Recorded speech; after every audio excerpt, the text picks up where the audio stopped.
Le Conseil des ministres du jour a examiné et adopté un projet de décret portant conditions d'éligibilité et procédures d'accès au logement social au Burkina Faso.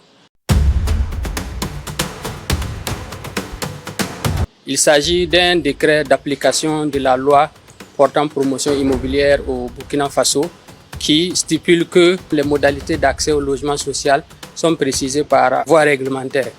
Alors, le décret qui a été adopté aujourd'hui instaure des principes clairs suivant les orientations du président du Faso, et il est dorénavant clair que le logement social est construit en hauteur.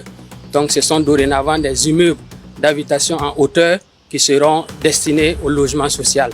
Les villas pavillonnaires ne seront qu'une exception dans la production des logements sociaux et seront autorisés après examen minutieux et approfondi.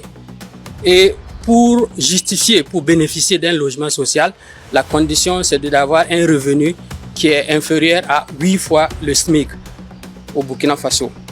Et les modalités d'accès sont des locations simples, des locations vente, mais aussi à titre gracieux pour les personnes indigentes et les personnes déclarées pupilles de la nation selon les textes en vigueur. Et pour assurer la transparence et éviter surtout des multiples attributions des logements sociaux, une plateforme numérique sera élaborée et appliquée. Que ce soit les souscriptions, l'examen des dossiers et d'attribution de ces logements sociaux se feront à travers une plateforme numérique qui est en cours de développement. Et pour les coûts de cession, les coûts de location de ces logements, un arrêté conjoint avec le ministre de l'économie et des finances sera adopté, sera pris par la suite et va préciser davantage donc les coûts de cession et également les conditions de cession de ces logements sociaux.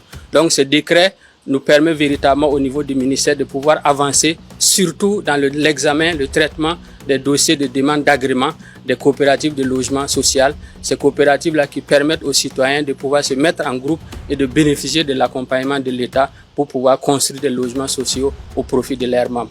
Suivant les orientations que nous avons reçues du président du Faso, c'est que on fait en sorte que ceux qui sont déjà attributaires de logements sont exclus dans l'attribution des logements sociaux, et naturellement la sous-location également est interdite. Donc il n'est plus question que vous preniez le logement social en présentant des conditions qui vous permettent d'y accéder et par la suite de procéder à une sous-location de ces logements-là. Ça également c'est banni dans le cadre du décret qui a été adopté aujourd'hui.